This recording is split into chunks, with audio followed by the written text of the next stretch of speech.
Bismillahirrahmanirrahim. Assalamualaikum warahmatullahi wabarakatuh. Halo anak-anak hebat, apa kabar kalian hari ini? Semoga kita semua dalam kondisi sehat, bahagia, dan tetap semangat ya. Alhamdulillah bertemu lagi dengan saya Bu Amila dalam mata pembelajaran Ilmu Pengetahuan Sosial pada pertemuan kelima ini. Sebelum kita masuk ke materi, silahkan kalian siapkan alat dan bahan untuk menunjang kegiatan pembelajaran pada hari ini. Yang pertama adalah buku paket PSE kalian. Budila harap kalian tadi malam sudah membaca materi kita pada hari ini ya, yang terdapat pada halaman 235 sampai 259. Yang kedua, laptop atau HP. Dan yang ketiga, buku tulis dan juga ballpoint. Sedangkan untuk penilaian kita pada pertemuan kali ini akan ada dua penilaian yang akan Budila ambil. Pertama adalah penilaian pengetahuan yang berupa kuis yang akan Budila berikan di akhir pembelajaran nanti. Dan yang kedua adalah penilaian keterampilan yang ada di dalam video ini. Jadi kalian saksikan dari awal sampai akhir video ini ya. Sedangkan untuk tujuan pembelajaran kita pada pertemuan kali ini, yang pertama untuk mengetahui sistem politik pada masa demokrasi liberal, yang kedua untuk mengetahui sistem politik pada masa demokrasi terpimpin. Nah, masih ingat tidak sih anak-anak pada pertemuan kita sebelumnya? Kemarin kita sudah membahas mengenai masa kemerdekaan bangsa Indonesia, di mana Indonesia merdeka pada tanggal 17 Agustus 1945. Ternyata kemerdekaan Indonesia tidaklah serta-merta membuat Indonesia sudah menjadi negara yang berkedaulatan. 4 tahun pasca kemerdekaan, tepatnya pada tanggal 27 Desember 1949, Belanda baru mengakui kedaulatan bangsa Indonesia melalui cara diplomasi, yaitu yang terkenal dengan Konferensi Meja Bundar. Di mana isi dari Konferensi Meja Bundar salah satunya masih merugikan bangsa Indonesia, yaitu Indonesia masih menjadi negara RIS atau Republik Indonesia Serikat, di mana ini tidak sesuai dengan tujuan bangsa Indonesia, karena Belanda di sini masih memiliki tujuan untuk memecah belah bangsa Indonesia. Nah, tepatnya pada tanggal 17 Agustus 1950, akhirnya Indonesia kembali menjadi negara kesatuan Republik Indonesia dengan dasar hukum yaitu UUDS 1950 dengan sistem parlementer. Apa sih sistem parlementer itu? Ya, kalau sekarang ini sistem parlementer bisa disebut juga dengan badan legislatif, yaitu badan yang dipilih langsung oleh rakyat. Ciri-ciri dari demokrasi liberal. Yang pertama adalah banyaknya partai politik atau yang disebut juga dengan multipartai. Ada 4 partai politik pada masa demokrasi liberal. Yang pertama yaitu Masyumi, yang kedua adalah PNI, yang ketiga adalah NU, dan yang keempat adalah PKI. Sedangkan ciri-ciri dari demokrasi liberal yang lainnya, yang pertama adalah Presiden tidak memiliki wewenang dalam roda pergerakan pemerintah. Dan yang kedua, kabinet dipimpin oleh menteri yang bertanggung jawab dalam parlemennya. Sehingga sistem seperti ini tidak mempunyai masa kerja yang pasti karena menteri bisa digantikan sewaktu-waktu oleh anggota parlemen. Nah, pada sistem demokrasi liberal ini ada 7 kabinet yang menjabat pada masa kurun waktu 9 tahun, di mana kita bisa mudah mengenalnya dengan kata Nasir Sukiwil Libur Aja. Apa saja sih 7 kabinet yang ada pada masa demokrasi liberal? Yang pertama adalah Kabinet Nasir yang menjabat dari September 1950 sampai Maret 1951. Yang kedua, Kabinet Sukiman dari April 1951 sampai April 1952.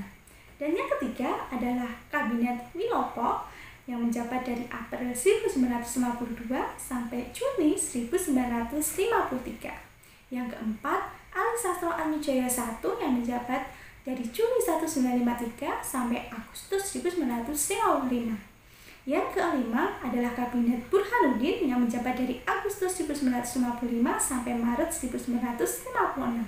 Yang keenam yaitu Kabinet Ali Sastro Atmijoyo II, yaitu dari Maret 1956 sampai Maret 1957. Dan yang terakhir adalah Kabinet Juanda dari April 1957 sampai Juli 1959. Nah, Kabinet Juanda inilah yang mengakhiri masa demokrasi liberal, di mana jatuh bangunnya kabinet sehingga hampir setiap tahunnya kabinet berganti-ganti menyebabkan stabilitas nasional itu tidak seimbang, baik dari bidang politik, sosial maupun juga bidang ekonomi. Sehingga Insinyur Soekarno mengeluarkan Dekret Presiden 1959 yaitu pada tanggal 5 Juli 1959 yang dimana berakhirnya masa demokrasi liberal dan dimulainya sistem demokrasi terpimpin. Nah, sistem demokrasi terpimpin sendiri ini terjadi pada tahun 1959 sampai 1965 dengan ciri-ciri yang pertama, presiden menjadi sangat dominan. Yang kedua, terbatasnya peran parpol. Yang ketiga, meluasnya peran militer terutama angkatan darat, dan yang keempat berkembangnya PKI. Nah, latar belakang lahirnya demokrasi terpimpin ini sebagai jawaban dari ketidakstabilan politik pada masa demokrasi liberal. Apa saja sih latar belakang terjadinya demokrasi terpimpin ini? Yang pertama adalah kegagalan Dewan Konstituante dalam menyusun Undang-Undang Dasar. Yang kedua, sering gonta-gantinya kabinet sehingga program pembangunan tersendat. Dan yang ketiga, munculnya banyak separatis yang akan memisahkan diri dari NKRI. Nah, dari latar belakang lahirnya demokrasi terpimpin itu, akhirnya Soekarno mengeluarkan Dekret Presiden 5 Juli 1959 yang isinya yang pertama adalah pembubaran konstituante, yang kedua tidak berlakunya UUD 1950 dan berlakunya kembali Undang-Undang Dasar 1945, dan yang ketiga adalah pembentukan MPRS dan juga DPRS. Situasi politik pasca Dekret Presiden. Digantinya Kabinet Juanda menjadi Kabinet Kerja pada tanggal 10 Juli 1959. Yang kedua, gagasan Presiden Soekarno tentang manifesto politik atau yang dikenal dengan Manipol. Dan yang ketiga adalah kekuatan politik masa demokrasi terpimpin, di mana kekuatan politiknya terpusat ke dalam 3 hal. Yang pertama yaitu Soekarno sebagai presiden, yang kedua TNI Angkatan Darat sebagai militer, dan yang ketiga adalah PKI. Di mana di sini Insinyur Soekarno mengeluarkan gagasan yang terkenal dengan istilah Nasakom, yaitu nasionalis, agama, dan juga komunis. Dan inilah yang sangat menguntungkan PKI pada saat itu.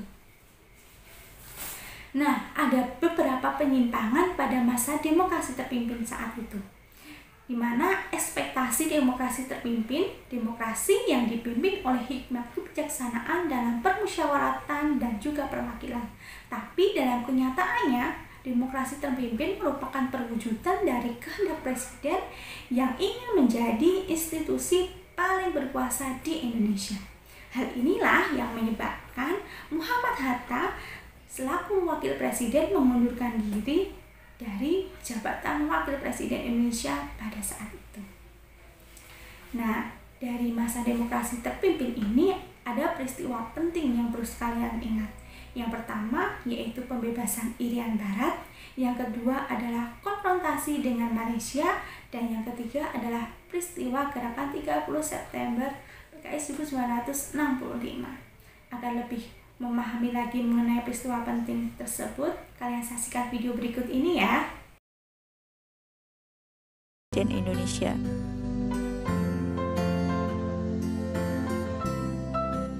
Ada 3 peristiwa penting yang akan kita bahas di era demokrasi terpimpin. Yang pertama adalah pembebasan Irian Barat, yang kedua adalah konfrontasi dengan Malaysia, dan yang ketiga adalah peristiwa gerakan 30 September 1965.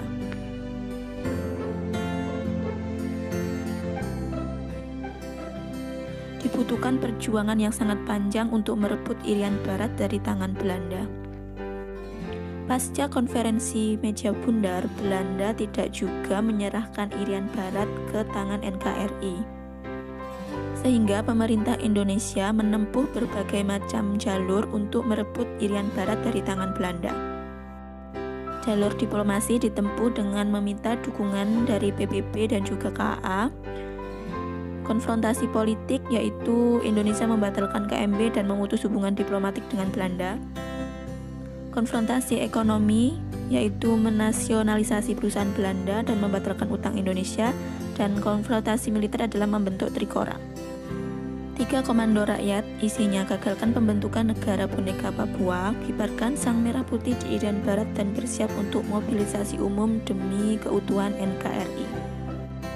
Kemudian dilaksanakan pepera atau penentuan pendapat rakyat. Di sini rakyat Irian Barat disuruh memilih apakah mau bergabung dengan NKRI, ikut Belanda atau merdeka sendiri, dan rakyat Irian Barat memilih bergabung menjadi bagian dari Republik Indonesia. Sehingga Irian Barat berhasil kembali ke pangkuan Indonesia pada 1 Mei 1963 dan baru diakui PBB tahun 1969. Pernahkah kalian mendengar pidato Bung Karno tentang Ganyang Malaysia? Konfrontasi antara Indonesia dan Malaysia terjadi karena PM Malaysia saat itu mendeklarasikan negara Federasi Malaysia. Pembentukan federasi ini menurut Soekarno adalah proyek neokolonialisme Inggris. Pada perkembangannya, hubungan Indonesia dan Malaysia semakin memanas, sehingga lahirlah Dwi Kora atau Dwi Komando Rakyat. Dwi Kora ini merupakan deklarasi perang Indonesia kepada Malaysia. Di tengah situasi panas, Malaysia terpilih menjadi anggota tidak tetap Dewan Keamanan PBB, sehingga membuat Indonesia memutuskan keluar dari PBB, yang membuat Indonesia kehilangan dukungan media internasional.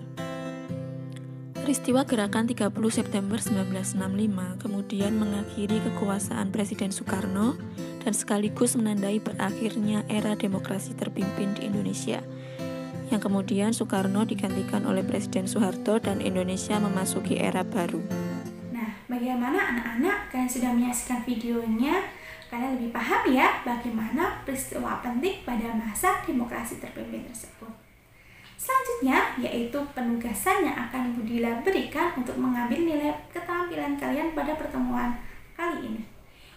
Soal pertama, silahkan kalian jelaskan keberhasilan dan juga kegagalan masing-masing kabinet, yaitu dari Kabinet Nasir, Kabinet Sudirman, Kabinet Wilopo, Kabinet Ali Satro Atmajaya I, Kabinet Burhanuddin, Kabinet Ali Satro Atmajaya II, dan juga Kabinet Juanda. Soal yang kedua adalah mengapa Belanda sangat sulit melepaskan Irian Barat hingga 18 tahun pasca Indonesia merdeka baru berhasil merebut pulau tersebut dari tangan Belanda. Oke anak-anak, jangan lupa kalian kerjakan di buku tulis, kemudian kalian kirimkan melalui Edmodo kalian. Itu saja anak-anak pertemuan kita hari ini. Untuk pertemuan selanjutnya silahkan kalian pelajari masa reformasi. Begitu saja dari Budila. Sampai ketemu lagi di pertemuan selanjutnya. Wassalamualaikum warahmatullahi wabarakatuh.